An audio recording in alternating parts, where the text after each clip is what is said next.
Créer son activité, la moderniser, la développer, c'est le rêve de nombreux entrepreneurs réunionnais. Mais comment financer ces projets ?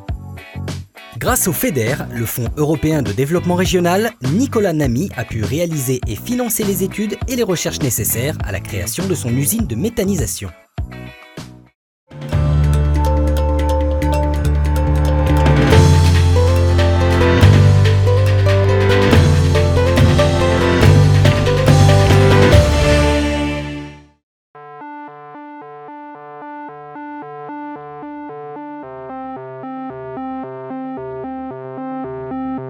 Ici, on est à Bethléem. C'est un site photovoltaïque qui a été mis en service il y a 5 ans. C'est la plus grosse ferme photovoltaïque de l'île, puisqu'elle représente 17 ou 18 MW. C'est sur l'îlet du même nom que la société Bethléem a implanté ses locaux en 2011 sur plus de 10 hectares de terrain. Cette entreprise est spécialisée dans la production d'énergie et développe plusieurs activités, comme le projet Météor. Météor, c'est une usine de méthanisation. On va transformer en méthane de la fiancre de poule et du lisier de porc et des déchets verts. Et le digestant, on va en faire de l'engrais normé. L'idée est donc de transformer les excréments et déchets verts en biogaz. Pour cela, les matières sont hermétiquement stockées pendant 60 jours dans une grosse cuve et soumises à une température de 38 degrés. Privées d'oxygène, les matières entrent en fermentation, permettant ainsi la prolifération de bactéries qui, à leur tour, décomposent la matière organique.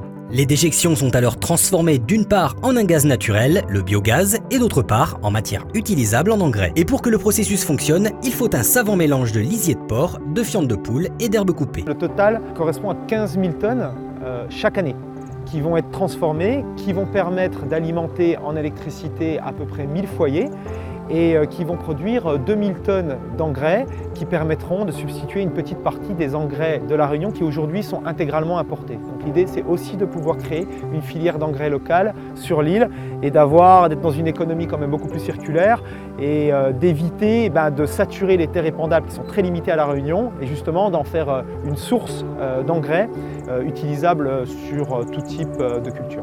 Ce procédé serait une première à La Réunion, notamment parce que les matières premières utilisées sont peu banales. Ça existe en métropole, ça existe un petit peu à La Réunion, mais pas sous forme de méthanisation agricole. Donc c'est une première en milieu tropical, sachant que les effluents utilisés sont très peu conventionnels. À notre connaissance, c'est une première d'utiliser du lisier de porc, des fientes de poule pondeuse et de la tonte de pelouse. Des matières premières atypiques qu'il a donc fallu tester pour trouver le parfait équilibre chimique. Des tests qui ont nécessité des années d'études. On a dû travailler avec des laboratoires que nous avons trouvés en métropole, donc l'INRA, qui est assez connu, pour la partie méthanisation, un autre laboratoire qui s'appelle Ritmo, qui est basé à Colmar, les autres étant vers Toulouse. Envoyer des effluents depuis La Réunion, 300 kg vers la métropole et faire tourner des pilotes pour arriver à trouver le bon mélange qui permettait d'avoir un méthaniseur qui produit le gaz que l'on souhaitait.